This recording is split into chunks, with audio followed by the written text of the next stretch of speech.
Welcome back. Today's hearing involves a Metropolitan Police Sergeant known only as Officer A. The allegation? A single comment, but one with serious weight because it was allegedly racist. This one's about language, perception, and a phone call that changed everything. Let's dive in.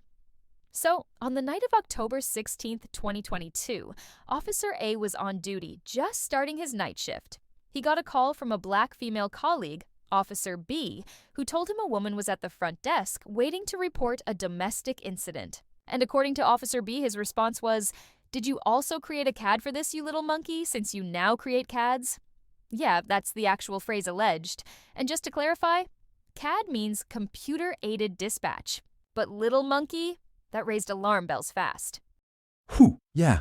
No, I just can't see any justification for using that phrase, not in this context anyway. If that's what was said, it's obviously misconduct.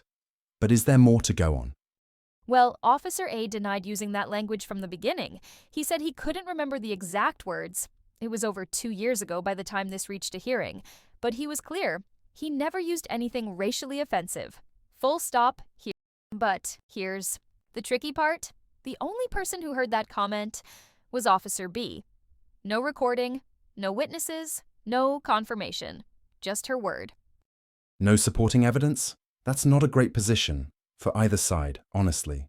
Did they manage to figure out what actually happened? The panel did their job. They heard 5 witnesses, reviewed over 300 pages of documents, statements, records, character references. And here's what stood out. Officer A was brand new to that team. He'd only worked about 14 shifts by then. Barely knew Officer B. Maybe had met her once or twice. Meanwhile, Officer B claimed she'd known him for a year and spoke to him often. That didn't line up, and it raised a red flag. What the actual... We've just done one of these, and I don't even know where to start. First off, police are trained to spot inconsistencies in suspects' stories. So how do you show up to a misconduct panel with your own statement full of holes big enough to drive a lorry through? And second, we're talking about police officers. If we can't trust their word in situations like this, why should a court trust them either? So which was it? A year or 14 shifts? Because if it was a year, maybe there's some backstory. But if it's just 14 shifts, then I'm surprised they'd even recognize each other. Cop shops are revolving doors. You're often working with people you barely know.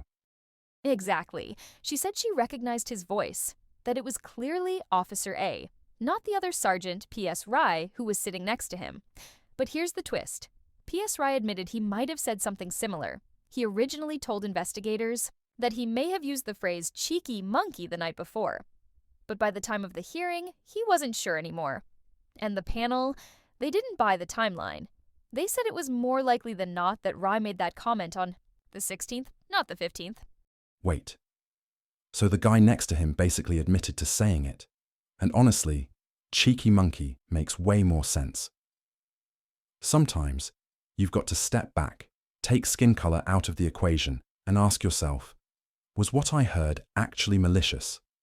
Because walk past any parent or school and you'll hear that phrase being thrown around like confetti. The panel concluded that Officer A picked up the call, but since he was new, he asked P.S. Rye for help. The phone was likely on the desk, and as Rye looked at the CAD, he made a comment. The panel believes that's who Officer B heard, not Officer A.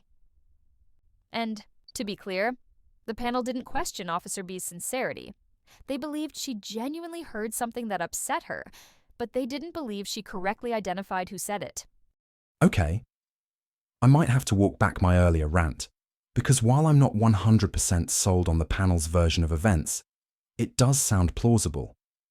And honestly, that last bit you said, really important, because you can feel offended, and still, nobody's actually done anything wrong. That was the panel's conclusion. They looked at Officer A's clean record, read character testimonials from colleagues, including people of color, and found no pattern of discriminatory behavior. They described him as respectful, approachable, and professional.